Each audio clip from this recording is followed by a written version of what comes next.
దేవునికి స్తోత్రం చెల్లిస్తున్నాం. మధ్యాహ్న కాలం దైవ సాన్నిధ్యంలో మనం అందరం చేరి రావడానికి దేవుడు అనుగ్రహించిన అనుకూలతను బట్టి దేవుని స్తుతిస్తున్నాం. అందరూ భోజనం చేశారా? రైట్. భోజనం తర్వాత చేసే పని ఏంటి? కాబట్టి విశ్రాంతి తీసుకోండి. ప్రశాంతంగా నిద్ర వచ్చిన వాళ్ళు, కాకపోతే కుర్చీల మీద కూర్చున్న వాళ్ళు కొంచెం జాగ్రత్త, పడే అవకాశం ఉంటుంది. దయచేసి కొంచెం ఓపిక దేవుని వాక్యం విందాం. సహజంగా భోజనం చేసిన తర్వాత దేహం విశ్రాంతిని కోరుకునేది కద్దే, తప్పు కాదు. మనమందరం బలహీనమే, శరీరంలో ఉన్నాం. అయితే దేవుని వాక్యాన్ని వినడానికి కొంచెం అనుకూలపరుచుకుందాం. మా నాన్నగారు ఒక మాట చెప్పేవాడు, రాజురావు గారు, నిద్ర వస్తే పక్కన వాళ్ళు ఎట్లా అన్నారంటే మనకేమొచ్చింది? కోపం వచ్చింది. ఎందుకు? నేను నిద్రపోట్లా అంటాం. కానీ మా నాన్నగారు అందుకని ఒక సూత్రం చెప్పేవాడు, నిద్ర వస్తే మీకు మీరే తొడపాసం పెట్టుకునేవాడు, గిచ్చుకోండి అని చెప్పేవాడు. అప్పుడు ఆటోమేటిక్గా ఎవరి మీద కోపం రాదు, మనకు కూడా నిద్ర దూరం అవడానికి అవకాశం ఉంది. ఈ కొన్ని సూత్రాలు. సరే, మంచిది. కొద్ది నిమిషాలు దేవుని వాక్యాన్ని మనం విందాం. ఆ తర్వాత మరలా రెండవ వర్తమానం మనం వింటాం. దేవుని వాక్యం నుండి నిర్గమకాండం 3వ అధ్యాయం మన ధ్యానం కొరకై చదువుకుందాం. నిర్గమకాండం 3వ అధ్యాయం 7-8 వచనాలు మన ధ్యానం కొరకై చదువుకుందాం. 3వ అధ్యాయం 7-8 వచనాలు. మరియు యెహోవా ఇట్లనెను, నేను ఐగుప్తులో ఉన్న నా ప్రజల బాధను నిశ్చయముగా చూచితిని. పనులలో తమ కష్టపెట్టు వారిని బట్టి వారు పెట్టిన మొరను వింటిని. వారి దుఃఖములు నాకు తెలిసేయున్నవి.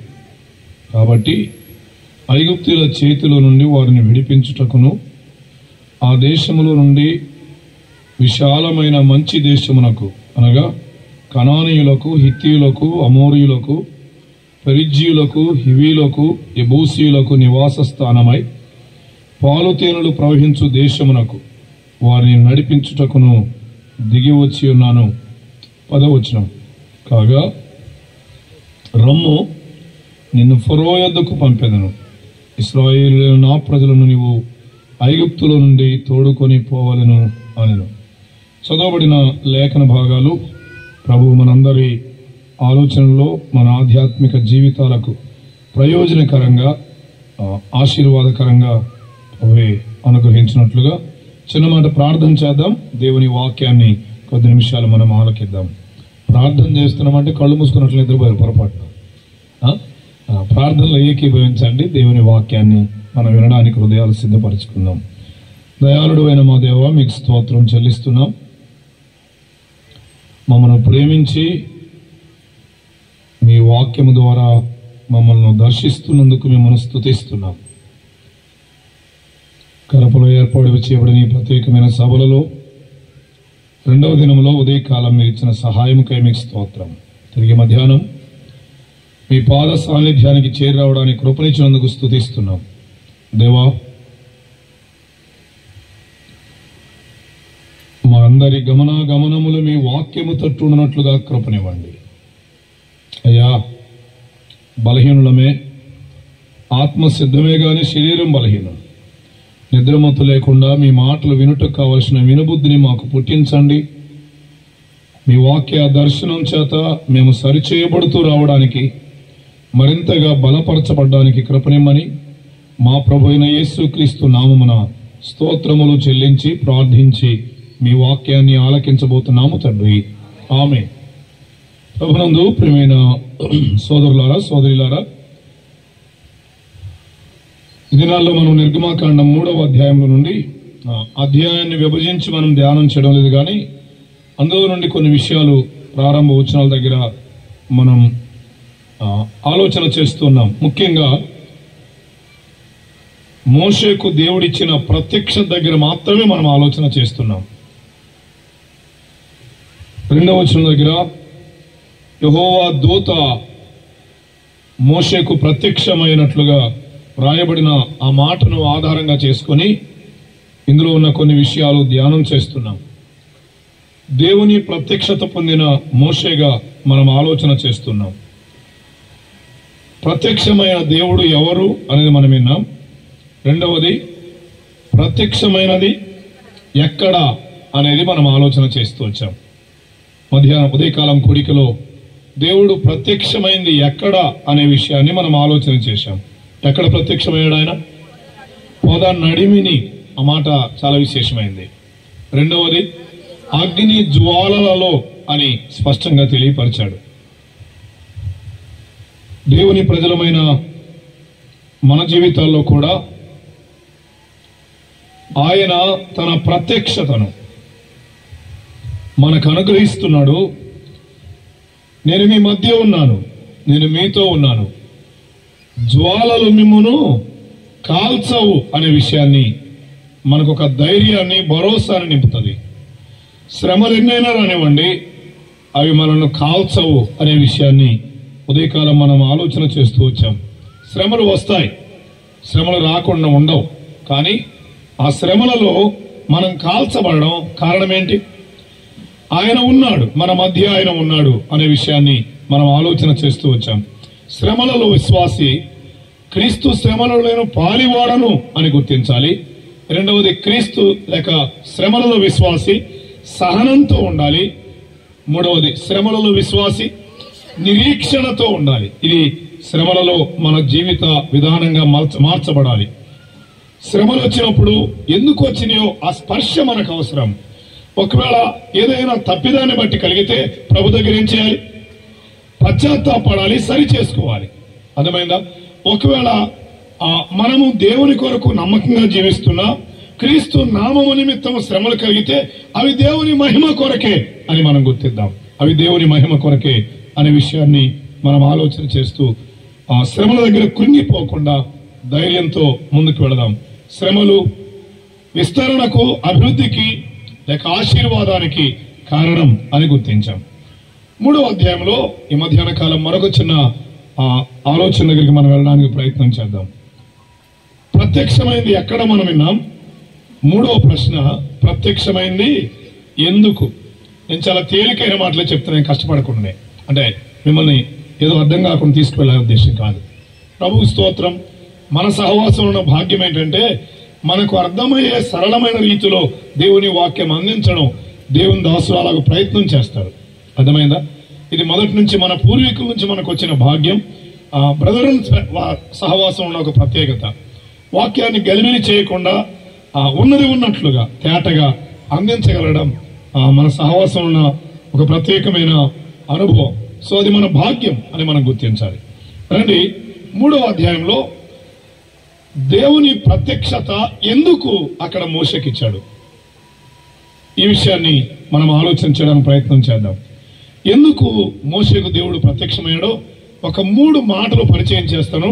ఒక విషయాన్ని ఈ సమయంలో మనం ధ్యానం చేద్దాం. ఎందుకు ఆయన ప్రత్యక్షమయ్యాడు, మోషేకు ఆ ప్రత్యక్షత ఎందుకు వచ్చాడు?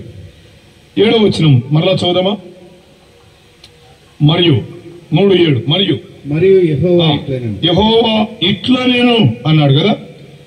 ఇట్లా నేను ఏమన్నాడు? నేను నా ప్రజల బాధను చూచాను, వారి మొరను విన్నాను, వారి దుఃఖములు నాకు తెలిసే ఉన్నవి అని చెప్తూ కాబట్టి అని 8వ వచనం ప్రారంభం చేశాడు. కాబట్టి ఐగుప్తీయుల చేతుల నుండి వారిని విడిపించుటకు అన్నాడు. అలాగైతే ప్రత్యక్షత వెనుక ఉన్న ఉద్దేశం నెంబర్ 1 విడిపించుటకు అనే మాట జ్ఞాపకం చేస్తున్నాడు. విడిపించడానికి, టు రెడీమ్, విడిపించుటకు అనే మాట జ్ఞాపకం చేస్తున్నాడు. అసలు నిర్గమకాండమే ఇశ్రాయేలీల విమోచనను గుర్చిన సంగతులు తెలియపరుస్తాయి. వారి విడుదలను గుర్చిన వివరాలు మనం ఆలోచన చేస్తాం. వారిని విడిపించుటకు. సో మొదటిది వారిని విడిపించుటకు అన్నాడు. రెండవది అక్కడే 8వ వచనం ఆఖరిలో చదువుదామా? ఎందుకు ఆయన ప్రత్యక్షతను ఇచ్చాడు? వారిని నడిపించుటకు అన్నాడు. ఒకటి విడిపించుటకు, రెండవది నడిపించుటకు అనే మాట మనం జ్ఞాపకం చేసుకుంటున్నాం. దేవుని ప్రజలను ఇశ్రాయేలును నడిపించడానికే ఆయన ప్రత్యక్షతను ఇచ్చాడు అని మనం గమనిస్తాం. అక్కడ రాస్తూ అన్నాడు, అందుకే నేను దిగి వచ్చున్నాను అన్నట్లుగా 8వ వచనంలో చెప్పాడు. ఈ రెండు ఒక ఎత్తు అయితే, ఈ విడిపించడానికి నడిపించడానికి మోషే దగ్గరికి ఎందుకు రావాలి? మోషేకి ఎందుకు అప్రత్యక్షత ఇవ్వాలి? ఇప్పుడు చూద్దామా, వచనం 10. కాగా రమ్ము అన్నాడు. అంటే అర్థమేంటి? ఇప్పుడు ఈ ప్రత్యక్షత మోషేకే ఎందుకు అంటే, మోషేను పిలవడానికి, ఆయన తన ప్రజలను విడిపించడానికి నడిపించడానికి దేవుడు ఎవరిని ఎంపిక చేసుకున్నాడు? మోషేను ఎంపిక చేసుకున్నాడు. అలాగైతే ఇది మోషే పిలుపు కొరకైన ప్రత్యక్షత. మోషే పిలుపు కొరకైన ప్రత్యక్షత మరలా గుర్తు చేస్తున్నాను. ఒకటి, మోషేకి ప్రత్యక్షత ఇవ్వడం వెనుక దేవుని ప్రజలైన ఇశ్రాయేలును విడిపించుటకు, రెండవది నడిపించుటకు, మూడవది పిలుచుటకు. ఎవరిని? మోషేను. వారిని విడిపించి నడిపించడానికి దేవుడు మోషేను పిలుస్తున్నాడు. రమ్ము అని పిలుస్తున్నాడు. నా సేవా జీవితంలో ప్రభు ఈ వచనం ద్వారా నన్ను దర్శించాడు. రమ్ము, నిన్ను పంపేదను అనే మాట నా సేవా జీవితానికి ప్రారంభం. ప్రభు కొందరిని పిలుస్తాడు ఆయన పని కొరకు. ఇక్కడ దేవుడు తన పని కొరకు మోషేను పిలవడానికి మోషేకు ఆ ప్రత్యక్షత ఇచ్చాడు అనే విషయాన్ని మనం గుర్తుపెట్టుకుందాం. ఈ మధ్యాహ్న కాలం విడిపించుటకు అనే మాట కొద్ది నిమిషాలు మనం ఆలకించి వర్తమానాన్ని ముగించడానికి ప్రయత్నం చేద్దాం. దేవుడు మోషేకు ప్రత్యక్షమైంది దేవుని ప్రజలను వారిని విడిపించడానికి అని మనం గమనిస్తున్నాం. ఈ మాట దగ్గర ఒక 4 విషయాలు మీ గమనానికి తేవడానికి ప్రయత్నం చేస్తాను. మొదటిది, దేవుడు ఎక్కడి నుండి విడిపిస్తున్నాడు, ఎక్కడి నుండి విడిపిస్తాడు. రెండవది, ఎలా విడిపిస్తాడు. మూడవది, ఎందును బట్టి విడిపిస్తున్నాడు. నాలుగవది, విడిపించబడిన వారి బాధ్యత. విడిపించబడిన వారి బాధ్యత ఏమిటి? ఈ 4 మాటలు మనం ఆలోచన చేద్దాం. సో దేవుని ప్రత్యక్షత ఎందుకు? మోషేకు దేవుడు ఎందుకు ప్రత్యక్షమయ్యాడు? తన ప్రజలైన వారిని విడిపించడానికి, రెండవది నడిపించడానికి, మూడవది మోషేను ఆ పని కొరకు పిలవడానికి అని గుర్తుపెట్టుకున్నాం. ఇప్పుడు మనం ఆలోచన చేస్తుంది విడుదల దగ్గర ఒక 4 విషయాలు మీ గమనాన్ని తీస్తున్నాను. ఒకటి, దేవుడు వారిని ఎక్కడి నుండి విడిపిస్తున్నాడు. రెండవది, ఎలా విడిపిస్తున్నాడు. మూడవది, ఎందును బట్టి విడిపిస్తున్నాడు. అసలు వారిని ఎందును బట్టి విడిపిస్తున్నాడు. నాలుగవది, విడిపించబడిన వారి యొక్క బాధ్యత ఏంటి, వారు ఏం చేయాలి విడిపించబడిన వారు. ఈ 4 విషయాలు మనం జ్ఞాపకం చేసుకుందాం. మొదటిది, ఆయన ఎక్కడి నుండి విడిపిస్తున్నాడు వారిని. 8వ వచనం చదువుదామా. 8వ వచనం, కాబట్టి ఐగుప్తీయుల చేతిలో నుండి ఆగుదాం. ఐగుప్తీయుల చేతిలో నుండి వారిని విడిపించుటకు. అలాగైతే ఐగుప్తీయుల చేతిలో నుండి ఎందుకు విడిపిస్తున్నాడు? అసలు ఐగుప్తు వారికి ఎటువంటి పరిస్థితులు కల్పించింది? ఐగుప్తులో నుండి వారు ఎందుకు విడిపించబడవలసి వచ్చింది? ఆ విషయాలు మనం ఈ భాగం దగ్గర ఆలోచన చేయడానికి ప్రయత్నం చేద్దాం. ఎక్కడి నుండి విడిపిస్తున్నాడు అంటే ఐగుప్తు నుండి ఐగుప్తు చేతిలో నుండి అనే మాట జ్ఞాపకం చేస్తున్నాడు. యెహోషువ గ్రంథం 24వ అధ్యాయాన్ని మనం చదువుకుందాం. యెహోషువ గ్రంథం 24వ అధ్యాయం 17వ వచనం చదువుదాం. ఐగుప్తు దేశమును దాసుల గృహము అన్నాడు. అట్లయితే ఐగుప్తు ఇశ్రాయేలుకి ఎలా ఉంది? అది దాసుల గృహంగా ఉంది. అలాగైతే ఐగుప్తు వారి చేత దాసత్వం చేపిస్తుంది.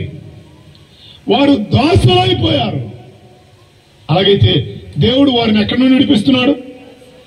ఐగుప్తు దాసత్వము నుండి విడిపిస్తున్నాడు కదా.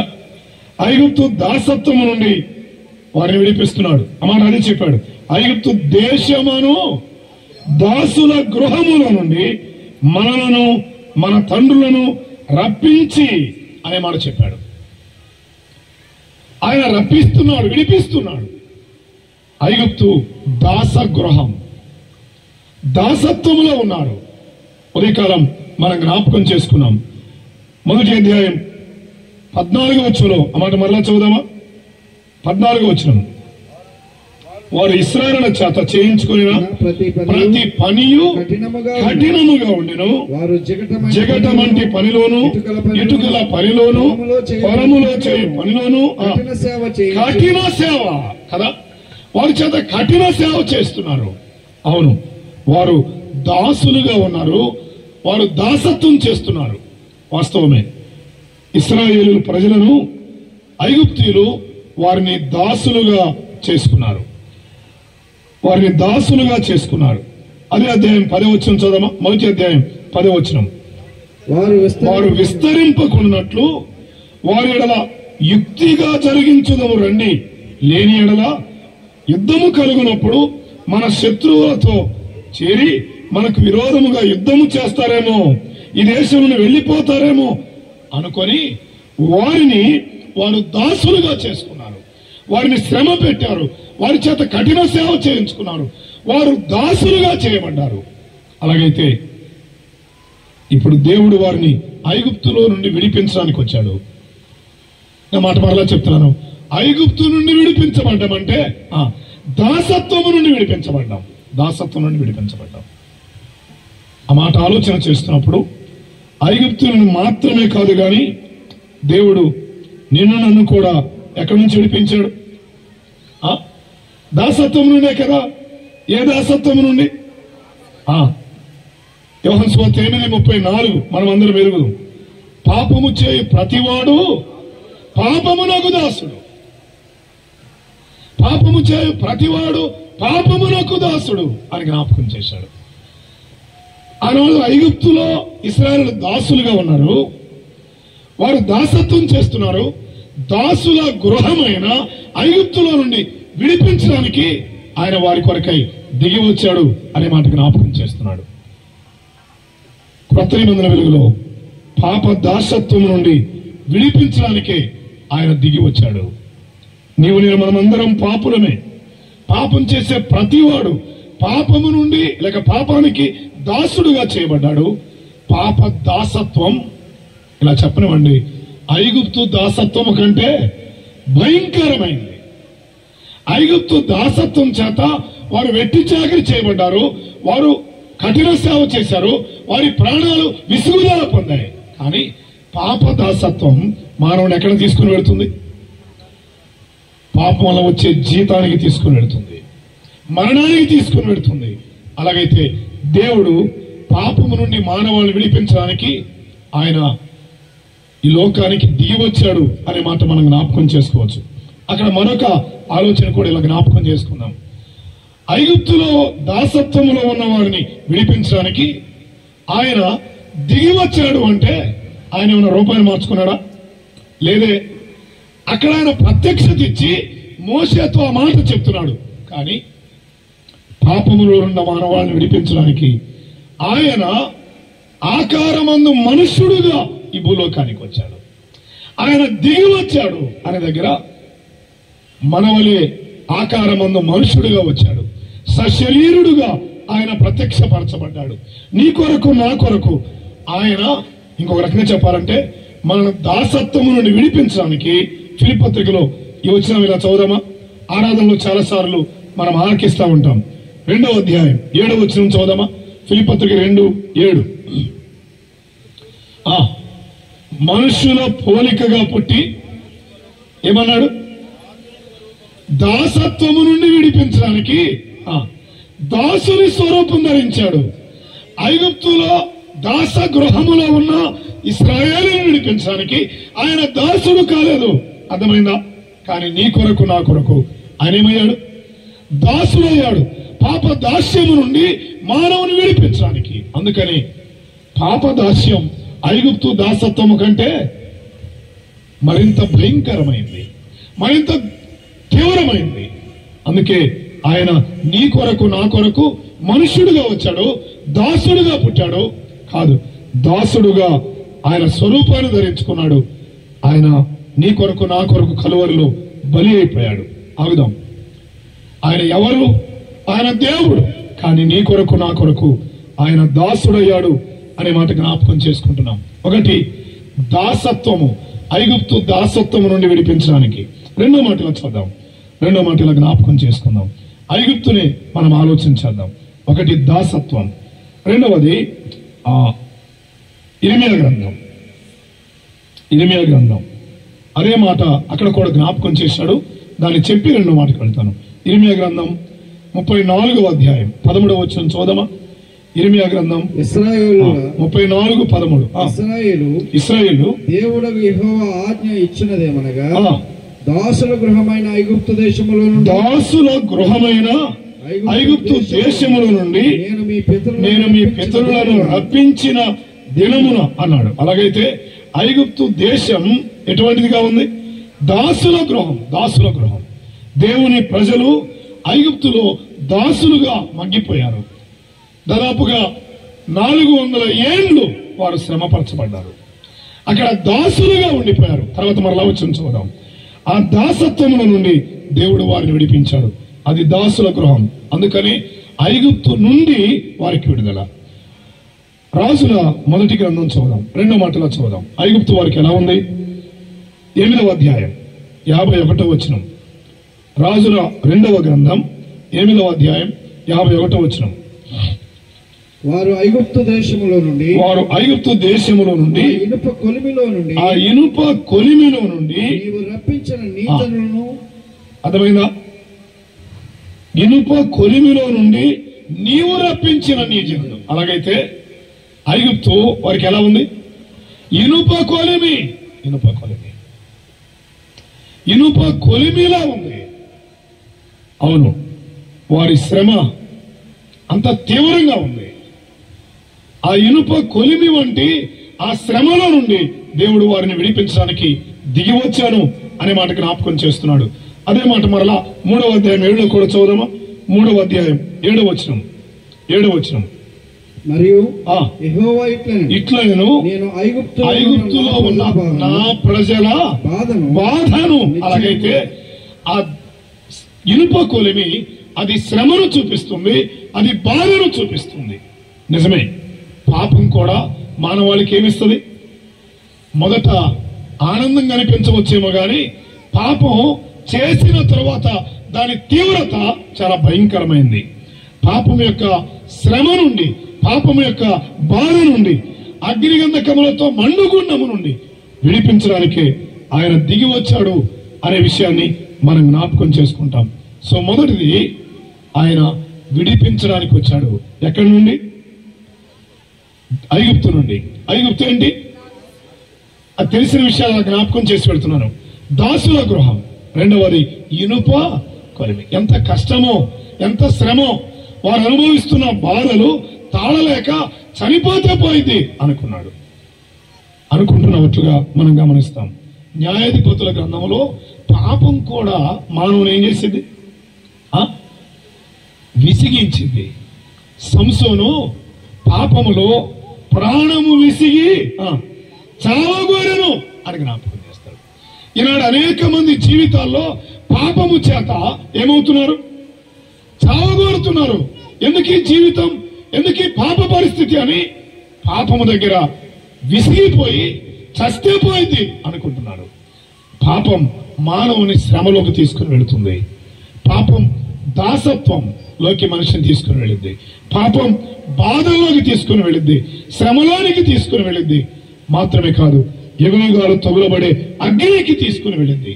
ఈ భయంకరమైన శిక్ష నుండి విడిపించడానికి, ఆ బాధ నుండి విడిపించడానికి వారి కొరకైతే మోషేకు ప్రత్యక్షత ఇచ్చాడు గాని నీ కొరకు నా కొరకు ఆయన భూలోకానికి మానవుడిగా దిగి వచ్చి కలువరి శిలువలో మన శిక్ష భరించాడు అనే విషయాన్ని మనం జ్ఞాపకం చేసుకుంటాం.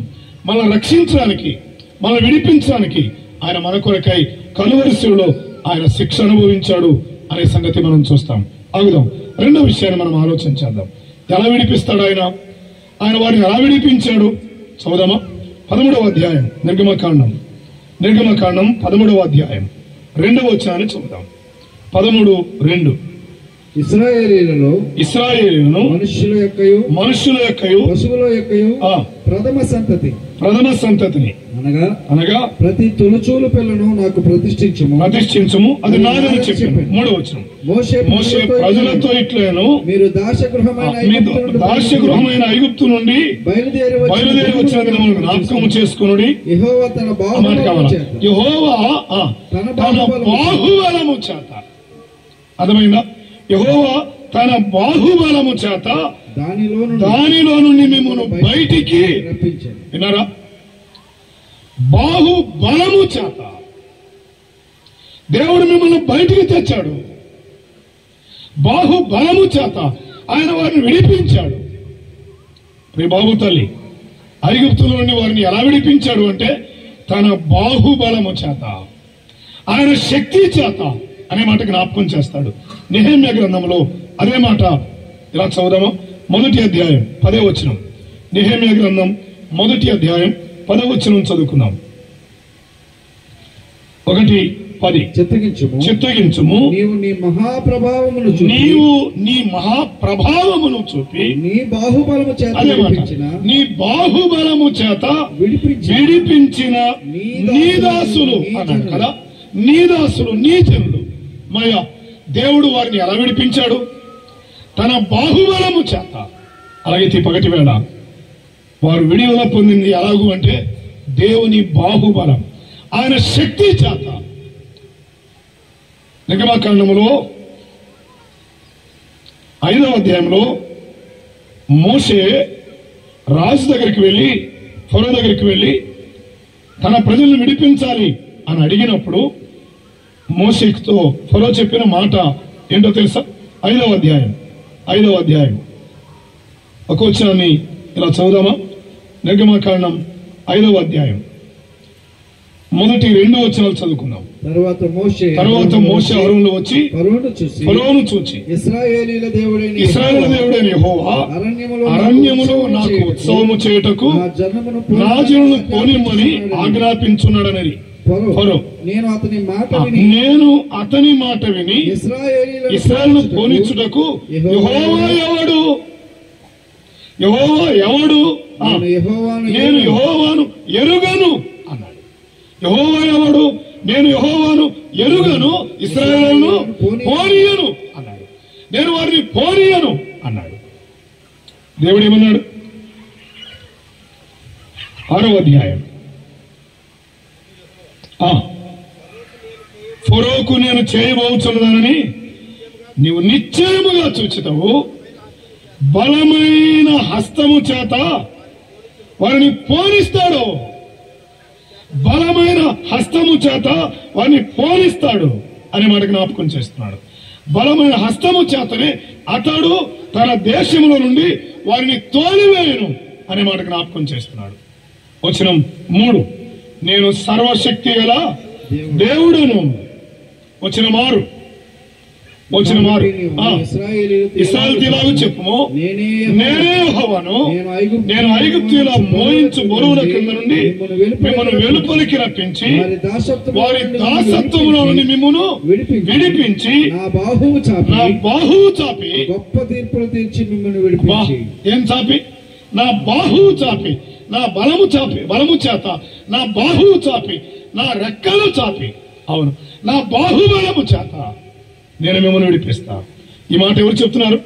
సర్వశక్తి గల దేవుడు. అలాగైతే ఈ మధ్యాహ్న కాలం మన దేవుడు ఆయన శక్తి కలిగిన వాడు, ఆయన బలము చేతనే ఆ విడుదల కలిగిస్తాడు అనే విషయాన్ని మనం జ్ఞాపకం చేసుకుంటున్నాం.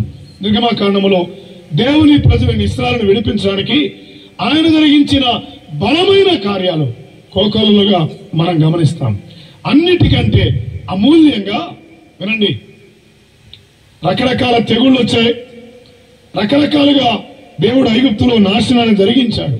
అయితే ఆఖరిగా వారి విడుదల ఎక్కడ జరిగింది? గొర్రె పిల్ల రక్తము దగ్గర కదా. గొర్రె పిల్ల రక్తము దగ్గర, అవును, గోషేనులో వారు గొర్రె పిల్ల రక్తాన్ని తీసుకొని ఆ ప్రతి ద్వారబంధానికి పైకమ్మికి 2 నిలువు కమ్ములకి ఆ రక్తాన్ని పూసి ఆ ఇంటి వారందరూ ఎక్కడ ఉండాలి? లోపలే ఉండాలి. లోపల వీరు ఉండగా రాత్రి వేళ సంహారకపు దూత వచ్చి ఏం చేస్తున్నాడు? ఏ ద్వారబంధం మీదైతే ఆ గుర్తు ఉండదో ఆ ఇంటి ప్రతి సంతానాన్ని ఏం చేశాడు? హతమార్చాడు. ప్రథమ సంతానాన్ని, తొలి సంతానాన్ని ఆయన హతమార్చాడు. అలాగైతే అక్కడ మనం గమనిస్తుంటుండగా ఐగుప్తు అంతటా తెల్లవారేసరికి శవాలు ఉన్నాయి. గోషెనులో ఒక్క శవము కూడా లేదు. ఎలా చెప్పనమండి? ఐగుప్తులో ఘోష ఉంది, గోషెనులో ఘోష లేదు. దేవుడు తన బాహువు చేత ఆ కార్యాన్ని జరిగించాడు. ఐగుప్తులో ప్రతి ప్రథమ సంతానం ఆయన హతమార్చాడు. మరణాన్ని జరిగించి రక్తము చేత వారిని విడిపించాడు. అది గొర్రెపిల్ల రక్తం. నీనా విమోచన ఎలా జరిగింది? రక్తమే గాని గొర్రెపిల్ల రక్తం కాదు. అర్థమైందా? అమూల్యమైన గొర్రెపిల్ల వంటి క్రీస్తు రక్తము చేత మీరేం చేయబడ్డారు? విమోచించబడ్డారు. ఆలోచన చేయండి. ఆ కంపారిటివ్ మనం అర్థం చేసుకున్నప్పుడు వారి విమోచన కంటే మన విమోచన చాలా గొప్పది, విలువైంది అని గుర్తిద్దాం. ఆయన వారిని విమోచించాడు. అవును, వాస్తవమే. అప్పటికి బయటికి వచ్చినప్పుడు ఫరో మరలా వారిని వెంటబడ్డాడు. ఎలాగైనా వారిని మరలా దాసులుగా చేసుకోవాలని ఫరో హృదయం కఠినమై రథములతో గుర్రములతో వారిని వెంబడించాలి. ఇప్పుడు 14వ అధ్యాయంలో ఇశ్రాయేలు వెనక తట్టు చూస్తే ఉన్నారు సైన్యం, ముందు చూస్తే ఉంది సముద్రం. దేవుని వాక్యం ఏంటి? అంతే. Thank you. 14వ అధ్యాయంలో ఏమన్నాడు? 15వ వచనం, నీవేళ నాకు మొరపెడుతున్నావు, సాగిపోండి అన్నాడు. ఇప్పుడు మీరు చెప్పండి, సాగిపోతే ఏమవుతారు?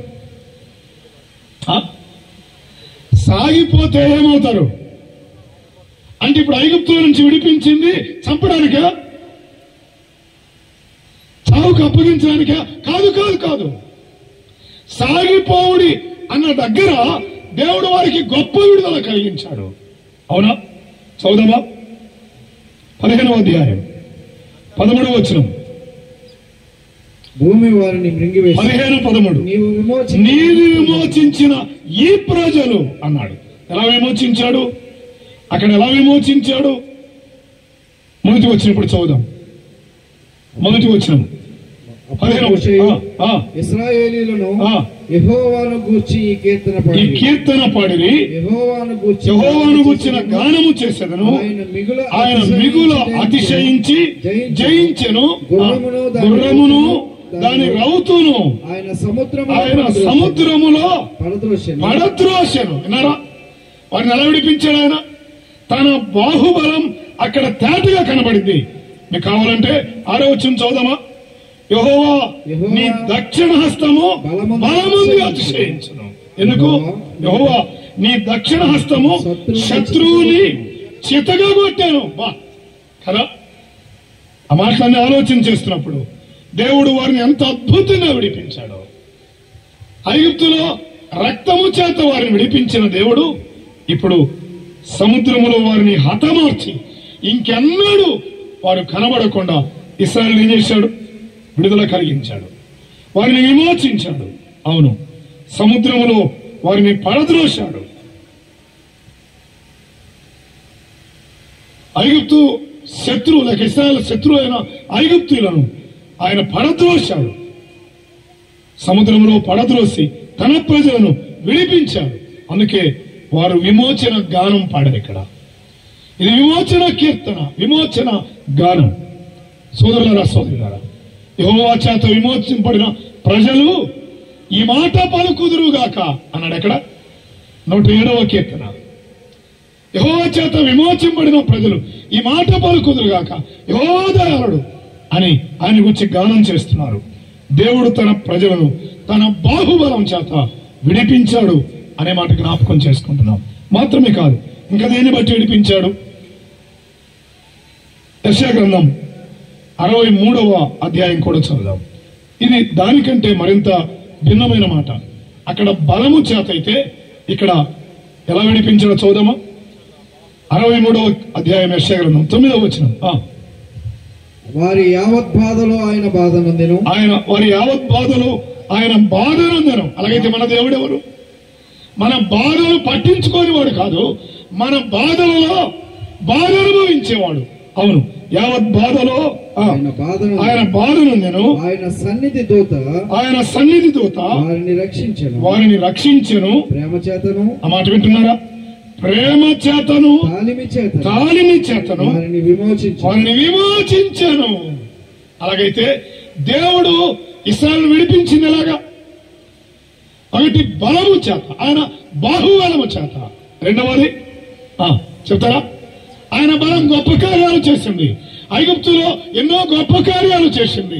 ఎర్ర సముద్రం దగ్గర ఆయన బలం తేటపరచబడింది. ఎర్ర సముద్రాన్ని ఆయన బలము చేతని ఆరణ్యాలుగా చేశాడు. అదే ఎర్ర సముద్రంలో తన ప్రజలు నడిపించి ఆ సముద్రాన్ని దాటించి అదే సముద్రంలో శత్రువులను ముంచివేసి ఆయన బలాన్ని చూపించి వారి విడుదల కార్యం జరిగించాడు. అక్కడ బలమైతే ఇక్కడ ప్రేమ. అర్థమైందా? దేని చేత? అమ్మా, ప్రేమ చేత. అలాగైతే ఈరోజు నీవు నేను కూడా పాపము నుండి విమోచించబడ్డాం. దేని చేత? మన గొప్పతనమా? దేని బట్టి? ప్రేమ చేతనే. ఆయన రక్తము చేత వినిపించబడ్డాం. ఆయన బాహుబలము చేత విమోచించబడ్డాం. రెండవది, ఆయన ప్రేమ చేత విమోచించబడ్డాం. దేవుడు లోకమును ఎంతో ప్రేమించాడు. ఆయన ప్రేమించి తన కుమారుని మన కొరకు అనుగ్రహించాడు. పాపము నుండి మనం విమోచించడానికి, పాపము నుండి మనం విడుదల పరచబడడానికి ఆయన తన కుమారుని మన కొరకు అనుగ్రహించాడు అనే విషయాన్ని జ్ఞాపకం చేసుకుంటున్నాం. సో ఆయన ప్రేమ, ఆయన తాళిమి అన్నాడు అంటే ఆయన జాలి చేత. ఆయన ప్రేమ, ఆయన జాలి వారి విడుదలకు కారణమైంది. నా విడుదల కూడా అదే కారణం. కాబట్టి దేవుడు ఎక్కడి నుండి విడిపించాడు జ్ఞాపకం చేసుకున్నాం. రెండవది, ఎలా విడిపించాడో జ్ఞాపకం చేసుకున్నాం. దాటిపోదాం. ఎక్కడి నుంచి విడిపించాడు? ఒకటే మాట, ఐగుప్తు నుండే. ఐగుప్తు ఏంటి? దాసగృహం. ఐగుప్తు ఏంటి? అమ్మా ఎవరైనా కళ్ళు మూస్తారా చెప్పండి. ఐగుప్తు ఏంటి? వాళ్ళకి ఇనుప కొలిమి, బాధ కలిగిన స్థలం. రెండవది, ఎలా విడిపించాడు? తన బలం మొదటిదైతే, రెండవది తన ప్రేమ, తన జాలి. అసలు ఆ మాట చదువుతున్నప్పుడు ఆశ్చర్యం అనిపించింది. దేవుని ప్రజలని ఇశ్రాయేలు పట్ల దేవుడు ప్రేమ చేత వారిని విడిపించాడు. వారికంటే నిక్కుటమైన ప్రేమ మన పట్ల ఆయన చూపించి తన కుమారుణ్ణి మన కొరకు ఆయన అనుగ్రహించాడు అనే విషయాన్ని మనం జ్ఞాపకం చేసుకున్నాం. ఆగుదాం, మూడో మాటకు వెళదాం. నేను దాటిపోతాను. మూడవది, ఎందును బట్టి విడిపిస్తున్నాడు వారిని అన్నాడు దేవుడి ప్రజల ఇశ్రాయేలు. దేని బట్టి వారు విడిపించబడ్డారు అంటే ఎలా విడిపించబడ్డారు అని మనం జ్ఞాపకం చేసుకున్నాం. రెండవది, ఎందును బట్టి విడిపించబడ్డారు? రెండు కారణాలు అక్కడ కూడా చూద్దాం. ఒకటి, నిర్గమకాండం 2వ అధ్యాయం 23వ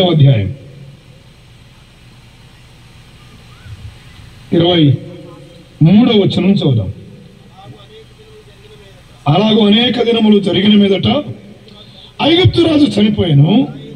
ఇశ్రాయేలీయులు తాము చేయుచున్న వెట్టి పనులను బట్టి వారు విడుదల కొరకు నిట్టూర్పులు విడుస్తున్నారు, మొరపెడుతున్నారు.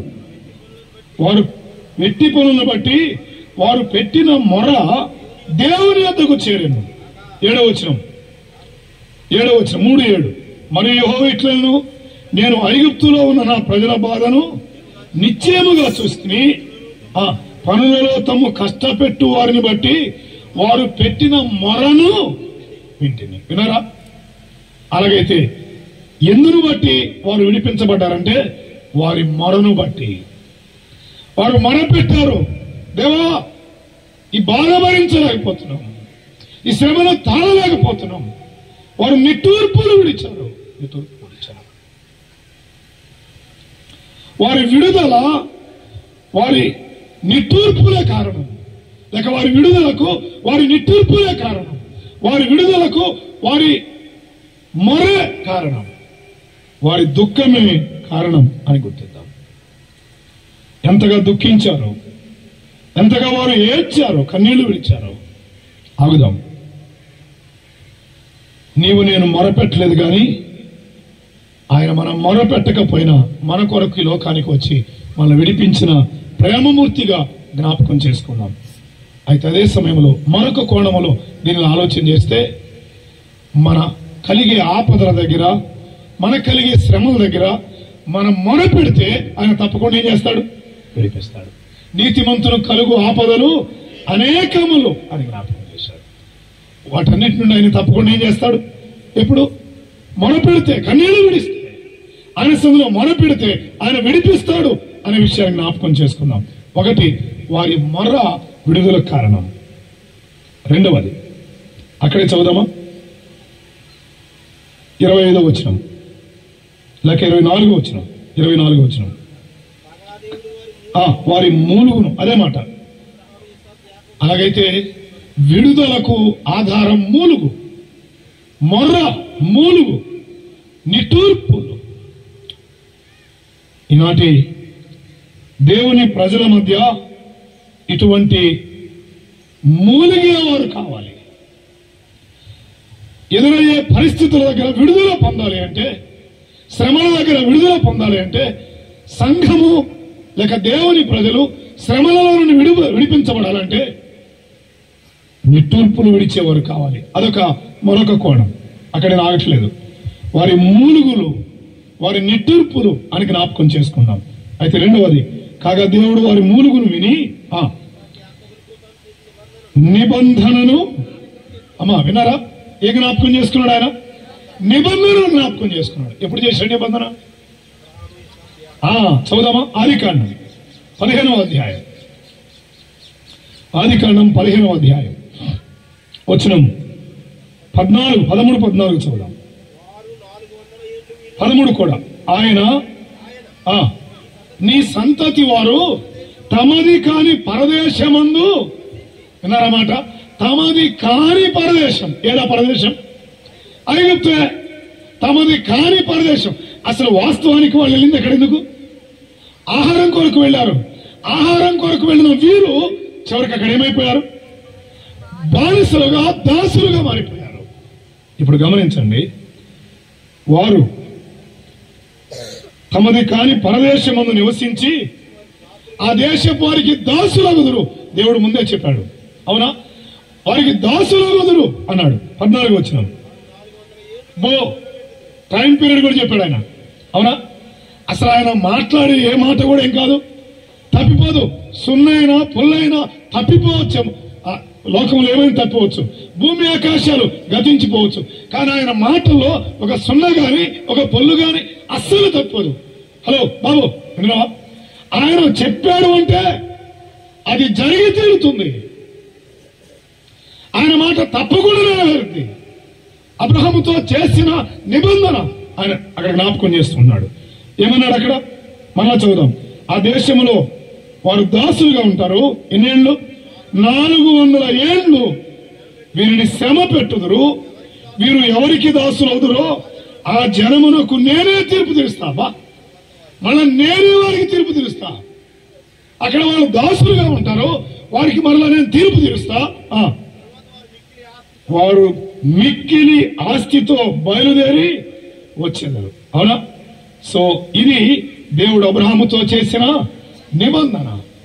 ఇప్పుడు నిర్గమకాండం ప్రకారం దేవుడు ఏం జ్ఞాపకం చేసుకున్నాడు?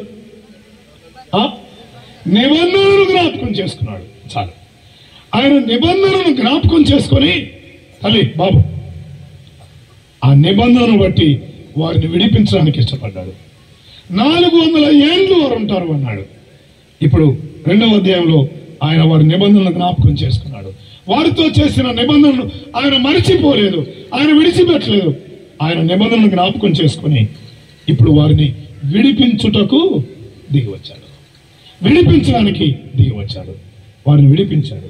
నిజమే, నీ కొరకు, నా కొరకు, మన విడుదల కొరకు ఆయన క్రొత్త నిబంధన చేశాడు కదా. ఏ నిబంధన? క్రొత్త నిబంధన. ఆ నిబంధన దేని ద్వారా? రక్త నిబంధన. అది క్రొత్త నిబంధన, రక్త నిబంధన. అబ్రహాముతో చేసిన నిబంధన ఆనాటి వారి విడుదల కారణమైతే, నీ నా విడుదల కారణం క్రొత్త నిబంధన. అనేకుల కొరకు చిందింపబడుతున్న క్రొత్త నిబంధన రక్తం అనే మాట మత్తయి సువార్తలు, లూకా సువార్తలు మనం జ్ఞాపకం చేసుకుంటాం. మన విడుదల కొరకు ఆయన క్రొత్త నిబంధన చేశాడు అనే విషయాన్ని జ్ఞాపకం చేసుకుంటాం. అవుదాం. సో ఇది వారి విడుదల దగ్గర జరిగిన కార్యాలు. వారు ఎక్కడి నుంచి విడిపించబడ్డారు? మరలా గుర్తు చేస్తున్నాను. ఐగుప్తు నుండి. ఐగుప్తు అంటే బాధ పెట్టిన స్థలం అది, బాధ అనుభవించిన స్థలం అది, వారు శ్రమ పడిన స్థలం. అక్కడి నుండి వారు విడిపించబడ్డారు. రెండవది, ఎలా విడిపించబడ్డారు? ఆయన బాహుబలం చేత, ఆయన ప్రేమ చేత వారిని విడిపించాడు. మూడవది, ఇందును బట్టి విడిపించాడు, వారు మొరపెట్టారు, అయ్యా మేము ఈ బాధ భరించలేకపోతున్నాం. లేఖనాలు ఎన్నో తెప్పొచ్చు, ఆలోచించవచ్చు, కానీ ఇంతవరకు వెళ్ళట్లేదు. ఆయన వారికి మొరపెట్టగా ఆయన వారిని విడిపించాడు. ఆయన విడిపించాడు. నిజమే, మన దేవుడు విడిపించేవాడే. నెబుకద్నెజరు అన్నాడు, నా చేతిలో నుంచి మిమ్మును విడిపింపగల దేవుడు ఎక్కడున్నాడు అన్నాడు కదా. ఉన్నాడా లేడా? వారు అన్నారు, హాయ్ నెబుకద్నెజరు అన్నారు. అవునా? రాజా గారు అన్నాయి ఏమన్నారు? వాస్తవానికి రాజా అనాలా, నెబుకద్నెజరు అనాలా? రాజా అనాలా. ఎందుకు రాజా అనకపోతే ఏమైంది? అప్పుడే చంపేస్తాడు. అక్కడ ఏమన్నారు? నెబుకద్నెజరు. ఆ పదం ఎలా వినిపిస్తుంది తెలుసా? ఖబర్దార్ అన్నట్టుంది. నెబుకద్నెజరు, మేము సేవిస్తున్న దేవుడున్నాడే, నీ చేతిలో పడకుండా, నీ వశమున పడకుండా మమ్మను తప్పించి విడిపించుటకు, రక్షించుటకు ఆయన సమర్థుడు. ఆయన విడిపిస్తాడు. ఆయన ఉన్నాడు మాకు. ఆయన రక్షించుటకు సమర్థుడు, విడిపించుటకు సమర్థుడు అన్నాడు. వాడు నిలిచాడు. విడిపించడం లేదా? ఆయన విడిపించాడు. ఎక్కడి నుంచి? ఇప్పుడు మిమ్మల్ని అడుగుతున్నా, చెప్పండి, అగ్నిలో పడక ముందు విడిపించాడా, పడిన తర్వాత విడిపించాడా? మరి పడక ముందు ఎందుకు అనుకున్నాడు మౌనంగా? పడక ముందు విడిపించడానికి నెబుకద్నెజరు భయపడ్డా? పడక ముందు ఎందుకు విడిపించలేదు? మిమ్మల్ని అడుగుతున్నా, చెప్పండి, అగ్నిలో పడక ముందు విడిపించబడడం గొప్ప, అగ్నిలో పడినా అగ్ని వాసన అంటకుండా విడిపించడం గొప్ప? ఏది గొప్ప? అగ్నిలో పడకుండా తప్పించాడు అనుకోండి, వీళ్ళు రికమెండ్ చేసుకున్నారు, ఎవరికో రికమెండ్ చేసి వీళ్ళు విడుదల పొందారు అని అనుకుంటారు. కానీ ఇప్పుడు దేవుడు ఎక్కడి వరకు అనుమతించాడు? కొన్నిసార్లు మన జీవితాల్లో వాటిని దేవుడు అనుమతిస్తాడు. ఆ అనుమతించబడిన దగ్గర ఆయన మహిమపరచబడాలి. అది అక్కడ ఆయన దేశం. అక్కడ నుండి విడిపించాడు. ఎలా విడిపించాడు? అగ్ని వాసన కూడా అంటలేదు. చిన్నపిల్లం అప్పుడు మామూలుగా దీపం దగ్గర కోసం చదువుకుంటుంటే, ఇప్పుడు కరెంట్ వచ్చిందిలే, అప్పుడు కిరోసిన్ బల్బులు దీపాలు ఉండేవి. అక్కడ కూర్చొని గౌకంటే ఏమైంది? ఎంటుకలు అంటుకోగానే కౌరాసం వచ్చింది. రే ఎంటుకలు కాలుతున్నాయి అరిసేవాళ్ళు ఇంట్లో వాళ్ళు. కానీ అగ్ని వాసన ఈ ఎంట్రుకు కూడా అంట్లా. ఎలా విడిపించాడు ఆయన? విడిపించడానికి ఆయన బలం ఉంది. ఆయన విడిపించగల బలవంతుడు ఆయన. రెండవది, ఎలా విడిపించాడు ఆయన? వారిని ప్రేమ చేత, తాలిమి చేత విడిపించాడు. అవును, వారు విడిపించబడింది దేన్ని బట్టి? మొరను బట్టి. వారు పెట్టిన మొర. రెండవది, చాలు, నాలుగో మాట జ్ఞాపకం చేసి ప్రార్థన చేస్తాం. విడిపించబడ్డం ఒక ఎత్తు అయితే, విడిపించబడిన వారు ఏం చేయాలి? ఇప్పుడు వారు విడిపించబడ్డారు, మనం కూడా విడిపించబడ్డాం కదా. విడిపించబడిన మన బాధ్యత ఏమై ఉండాలి? చదువుదాం.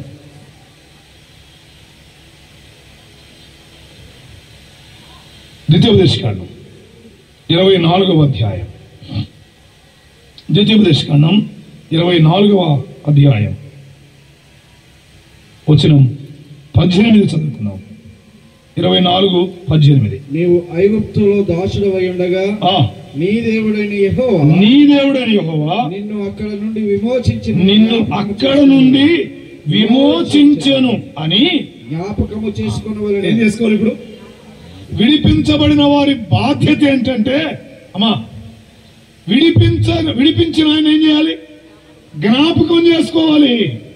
విడిపించిన ఆయన్ని జ్ఞాపకం చేసుకోవాలి. అవును, వాస్తవమే. ఆయన విడిపించాడు. విడిపించిన ఆయనను తప్పకుండా జ్ఞాపకం చేసుకోవాలి. ఇది వారి బాధ్యత. వారి బాధ్యతే కాదు, విడిపించబడిన మనందరి బాధ్యత. అర్థమైందా?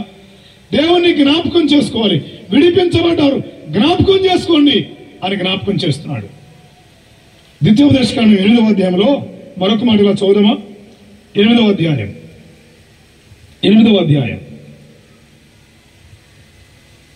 వచనం 18. నీ దేవుడైన యెహోవాను, విన్నారన్నమాట, నీ దేవుడైన యెహోవాను జ్ఞాపకం చేసుకోవాలి. నీ దేవుడైన యెహోవాను జ్ఞాపకం చేసుకోవాలి అనే మాట జ్ఞాపకం చేస్తున్నాడు. వాస్తవంగా ఆయన్ని జ్ఞాపకం చేసుకోవాలి. దేవా, నీవు మమ్మల్ని విడిపించావయ్యా, నీవు మమ్మల్ని ఆ ఐగుప్తు దాసత్వంలో విడిపించావు, ఆ బాధలను విడిపించావు, అక్కడి నుంచి మమ్మల్ని విడిపించావు అని దేవుణ్ణి వారు జ్ఞాపకం చేసుకోవాలి. వారే కాదు, మనం కూడా ఏం చేయాలి? నన్ను జ్ఞాపకము చేసుకొనుటకు దీనిని చేయుడి అని జ్ఞాపకం చేశారు. విడిపించబడిన వారి బాధ్యత ఏంటంటే జ్ఞాపకం చేసుకోవడం. ఆయన్ని జ్ఞాపకం చేసుకోవాలి, ఆయన కార్యాలను జ్ఞాపకం చేసుకోవాలి, ఆయన గొప్పతనాన్ని జ్ఞాపకం చేసుకోవాలి. ఆదివారం ఆరాధనలో మనం జ్ఞాపకం చేసుకోవాల్సింది ఆయనను, ఆయన బాహుబలాన్ని, ఆయన ఔన్నత్యాన్ని. అర్థమైందా? ఆయన గొప్పతనాన్ని, ఆయన శక్తిని జ్ఞాపకం చేసుకొని ఆయన్ని ఆరాధించబద్దులమై ఉన్నాం. ఆయన్ని జ్ఞాపకం చేసుకోవాలి అనే సత్యాన్ని అందులో మనం జ్ఞాపకం చేసుకుంటున్నాం. అవును, వాస్తవమే. దేవుని ప్రజలమైన మనం విడుదల పొందిన తర్వాత దేవుని జ్ఞాపకం చేసుకోవడం మాత్రమే కాదు, కానీ మరొక విషయాన్ని మనం ఇలా ఆలోచించేద్దామా? మరొక మాట జ్ఞాపకానికి వస్తుంటుండగా ఆ మాట చదవడానికి ప్రయత్నం చేస్తున్నాను. మరలా వారికి దాసులు కాకుడి అనే మాట జ్ఞాపకం చేశాడు. ఆ వచనం గుర్తురాలేదు. వారికి దాసులు కాకుడి అని జ్ఞాపకం చేస్తాడు. దేవుని ప్రజలైన ఇశ్రాయేలీయులు మరలా ఎవరికి దాసులు కాకూడదు? ఐగుప్తుకు దాసులు కాకూడదు. నీవు నేను కూడా విడిపించబడ్డ మనం మరలా ఎవరికి దాసులు కాకూడదు? మనం ఎక్కడి నుంచి విడిపించబడ్డాం? పాపము నుండి. పాపము నుంచి విడిపించబడిన మనం పాపానికి ఏం కాకూడదు? దాసులు కాకూడదు. దాసులు కాకుండా ఉండాలంటే ఏం చేయాలి? రోమపత్రిక చదువుదాం. అమలు చదివి మనం ఆడడానికి ప్రయత్నం చేద్దాం. అపోస్తలుడైన పౌలు రోమీయులకు రాసిన పత్రిక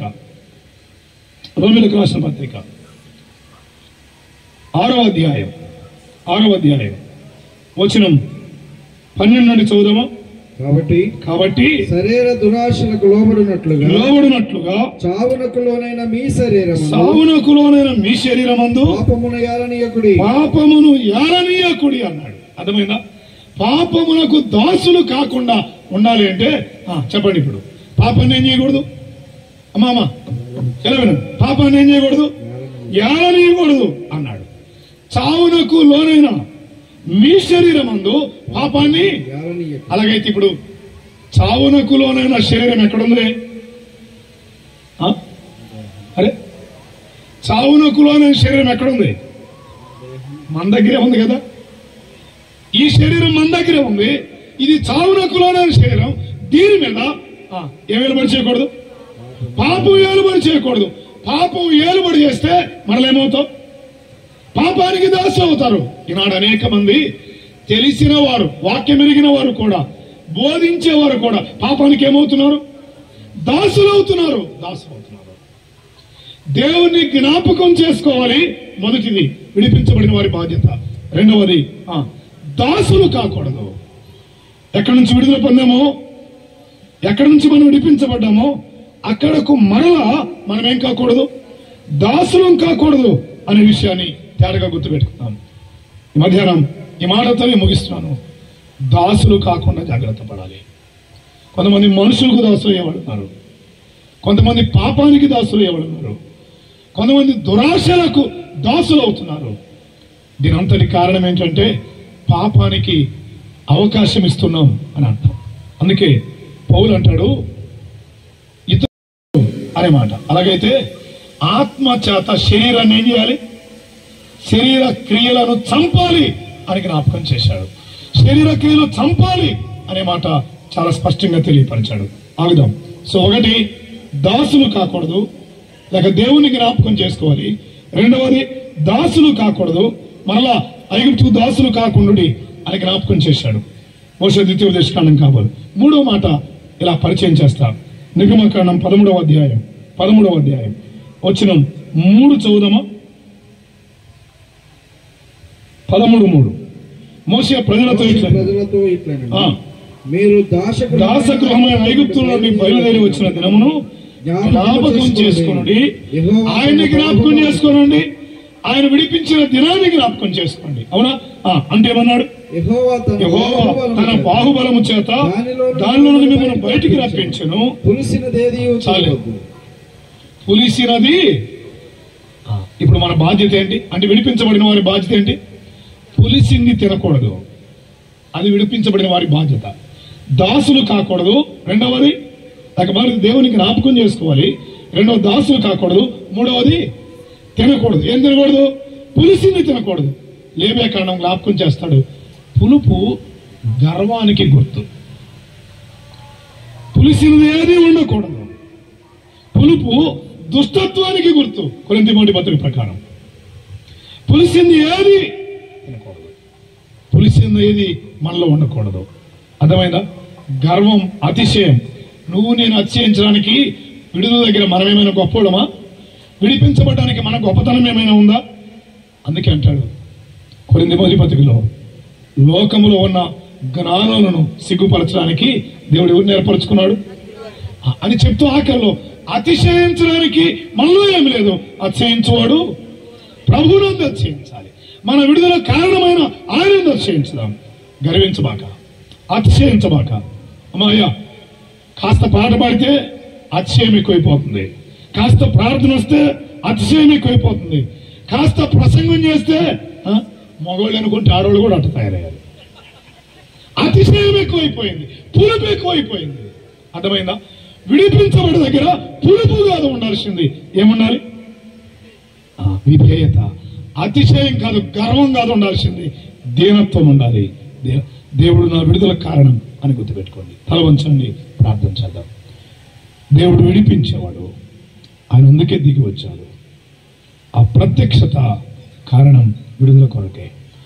ఎక్కడ నుండి విడిపించాడు విన్నాం, ఎలా విడిపించాడు విన్నాం, ఎందును బట్టి వారు విడిపించబడ్డారో మరొక కోణములో ఐగుప్తీయుల ఇశ్రాయేలు పక్షిని జ్ఞాపకం చేసుకున్నాం. ఆఖరిగా విడిపించబడిన వారి బాధ్యత దేవుణ్ణి జ్ఞాపకం చేసుకోవాలి. విడిపించిన దేవుణ్ణి మర్చిపోకూడదు. మాత్రమే కాదు, దాసులు కాకూడదు. మన ఐగుప్తుకు దాసులు కాకూడదు. మాత్రమే కాదు, పులిసింది ఏది తినకుండా జాగ్రత్త పడాలి. ఇది వారిదే కాదు, మన బాధ్యత కూడా. ఈ కూడికలు ఎందుకు? మన జీవితాలు అతిశయించకుండా ఉండడం ఎలాగో నేర్చుకోవడానికి. మన విడుదలను బట్టి దేవుని స్తుతిద్దాం. దయగల తండ్రి, మీకు స్తోత్రం. వినబడిన మాటలు మా హృదయాలలో దీవెనకరంగా చేయమని, ఎక్కడ అతిశయించకుండా దీనులంగా మేల్చి ఉండటం మాకు నేర్పించమని మా ప్రభువైన యేసుక్రీస్తు నామమున స్తోత్రములు చెల్లించి మీ పక్షాన్ని నిలబడుతున్న మీ దాసుని మరింతగా బలపరచమని ప్రభువైన యేసుక్రీస్తు నామమున ప్రార్థించి వేడుకుంటున్నాము తండ్రి.